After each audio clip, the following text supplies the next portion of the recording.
Hey Zero Breeze, good morning. My name is Jeremy Booth.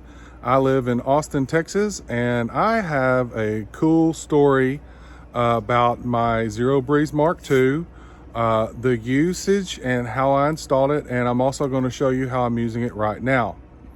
So originally I bought a Mark I because I wanted to use it to cool the inside of my truck camper shell here, as you can see.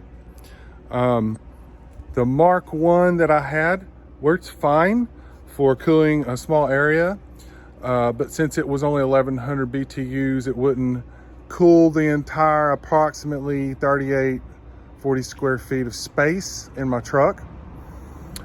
So Zero Breeze very graciously upgraded me to a Mark II, which I have found works much better because it has separate air pass for the cold and hot air. So I'm going to switch the camera around now and show you what I've done. Well, I guess I'm not switching the camera around. Here's what I wanted to show you. Here's the hot air intake and egress in the window of my truck. This is the room temperature air ingress that sucks the air in, which consequently exhausts the hot air out this top ducting here. I thought it would be better to do this since hot air goes up. It wouldn't mix with this cold air down here. I've also found that when it's raining outside, or if I'm driving down the street and I don't want to take the ducts out, I can simply turn them so that rain doesn't fall into the Mark II. And even driving down the street, this doesn't create a problem. Of course, I don't run my Mark II when I'm driving because it's the nature of a vehicle in motion to bounce up and down, and I've read the Mark II instructions that say to let the unit sit for 30 minutes or so after it's been moving so that the oils and the fluids can settle. So I don't run it while my truck is going, but I certainly run it when the truck is stopped.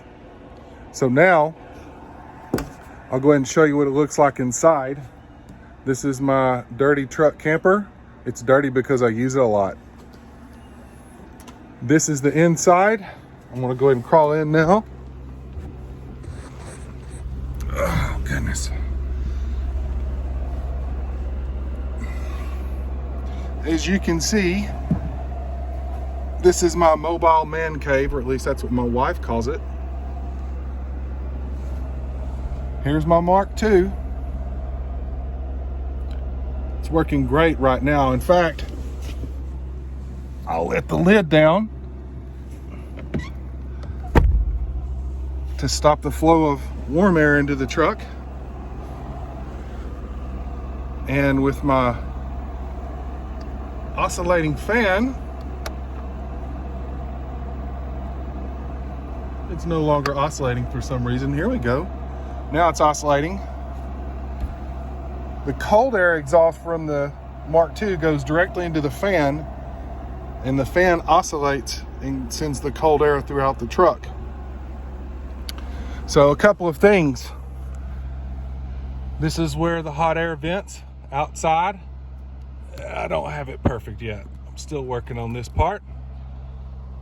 Here's the exhaust hose, which I've run out to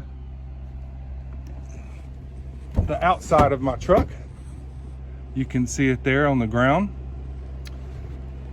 And finally, there is the 12 to 24 volt inverter I needed to step up the 12 volt power from my lithium ion battery to the 24 volts necessary to run the Mark II.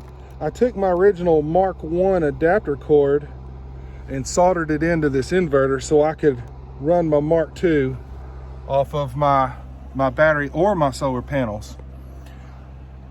So I have found that When the Mark II is running wide open, it pulls about 20 to 25 amps of power from my battery. I have two 100-watt solar panels right now, which provide about half of the power when they're in full shine. So I'm going to get another two 100-watt panels and hopefully be able to run the Mark II at full speed, full power during the day, and hopefully the extra solar panels will shade the camper enough to cool it further and allow the Mark II to get it down to room temperature. One of my favorite things about this is at night, even if it's 82, 83 degrees outside, I can run the Mark II in here for 30 minutes and have it down to 68 degrees and sleep like I'm in my own bed. All the electronics, the solar, the battery, the smart charge controller, the inverter, it's all Renogy solar power, which is fantastic technology. They make it up there in Canada. It has some cold weather applications because it has smart warming features, but down here in Texas, it rarely gets that cold. So I'm more interested in how I can use it to run my Mark II efficiently. So just a couple other things here. I've got a bunch of classic game consoles that are Velcroed to the ceiling.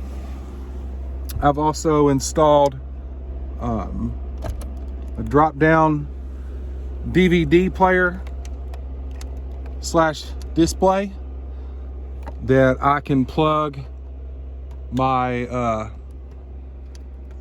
either my Apple TV or various and sundry game systems into to play video games. I've got a subwoofer here, an induction charger for my iPhone, and got my M-Truck MacBook here. Random transformers just sitting around. They're all over the ceiling too, along with my remote controls for things like my Mark II, my Apple TV, the DVD player, etc. So yeah, I've got a nice cool mobile man cave. It's off the grid. It runs off solar power or alternator power. All I need is a couple hundred more amp hours, and I can run my Zero Breeze all day and all night, not worry about running out of juice or burning dirty fuels. Thanks, Zero Breeze.